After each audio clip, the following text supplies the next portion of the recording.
AB news కి తిరిగి స్వాగతం. మట్టి తవ్వకాలపై MLA Bode Prasad, sub collector Meesha Singh మధ్య తలెత్తిన పంచాయతీ ముఖ్యమంత్రి వద్ద వరకు చేరింది. రైతు పొలంలో ప్రొక్లైన్ ను సీజ్ చేసి జరిమానా విధించిన సబ్ కలెక్టర్ తీరుపై బోడే ప్రసాద్ చంద్రబాబుకు ఫిర్యాదు చేశారు. రైతులకు అండగా నిలబడటం తాను చేసిన తప్ప అని ప్రశ్నించారు.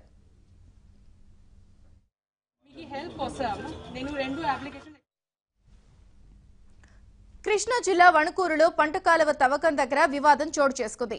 ప్రభుత్వానికి చెందిన గట్టు తవ్వారని ప్రొక్లైనర్ను సబ్ కలెక్టర్ సీజ్ చేశారు. పంట కాలువ తవ్వుతూ ఉంటే ప్రొక్లైనర్ను సీజ్ చేయడంపై రైతులు ఆగ్రహం వ్యక్తం చేశారు. రైతుల ఆందోళనతో ఎమ్మెల్యే బోడే ప్రసాద్ ఘటనా స్థలాన్ని పరిశీలించారు. వివాదం లేకుండా ప్రొక్లైనర్ను బోడే ప్రసాద్ పంపించివేశారు. You cannot say that we do not cooperate. Illegal activity, we are immediately there to solve. MLA చర్యపై సబ్ కలెక్టర్ మీషా సింగ్ ఆగ్రహం వ్యక్తం చేశారు. పోలీసులతో పోరంకిలోని బోడే ప్రసాద్ ఆఫీస్కు సబ్ కలెక్టర్ వెళ్లడంతో ఉద్రిక్తత చోటు చేసుకుంది. వివాదం తారాస్థాయికి చేరడంతో ఉన్నతాధికారుల జోక్యం చేసుకున్నారు.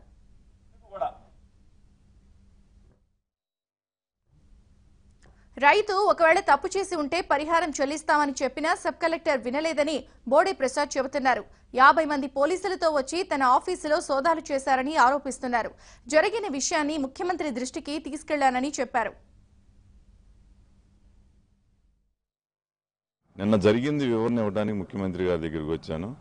అది అక్కడ పత్రికల్లో వచ్చిన వార్తలను బట్టి రైతు మీద కేసు కట్టి వాల్టా చట్టం పెట్టమనంటే నేను తీవ్రంగా వ్యతిరేకించడం జరిగింది.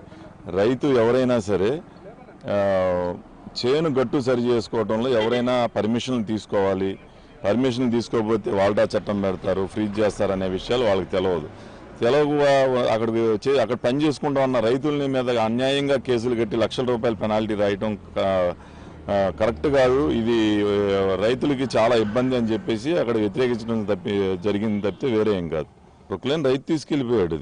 అది అంటే నేనేమంటా ఉన్నానంటే ఒక ఎమ్మెల్యేగా నేను ఆఫీస్లో ఉన్నప్పుడు ఒక 50 మంది పోలీసులతో అడావుడిగా వచ్చి అక్కడికి వచ్చి నా మీదకి వచ్చి ఏదో సెర్చ్ వారెంట్ లాగా ఏదో హత్యానేరం చేసినట్టుగా నా మీద అనేది ఇది కరెక్ట్ కాదు. రైతు ఏదైనా ఉంటే మరి మాట్లాడుకోవచ్చు, అంతేగాని ఊరికి ఆఫీస్ దగ్గరికి ఒక భయానక వాతావరణం సృష్టించడం లాగా అక్కడికి వచ్చేసి ఒక రైతు ఏం నేరం చేశాడని. ఇప్పుడు ఒక చేను ఉంది, చేను గట్టు సరి చేసుకోవడంలో నేరం ఏంటి నాకు అర్థం కాల.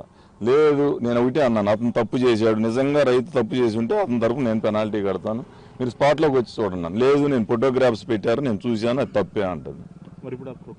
లేదు, నేను ఒకటే చెప్పాను, అక్కడి నుంచి రైతు ఏమన్నా మట్టి బయటికి తీసుకెళ్ళటం కానీ లేకపోతే వేరే చోట నుంచి తీసుకొచ్చి అతను ఫిల్ చేయడం కానీ ఆక్రమించుకోవడం కానీ ఏదైనా చేస్తే వెళ్దాం పదని స్పాట్లోకి. అతను తప్పు అయితే కనుక నేను కూడా మీతో పాటు పెనాల్టీ కట్టిస్తాను, నేను లేకపోతే నేను కడతానని చెప్పాను.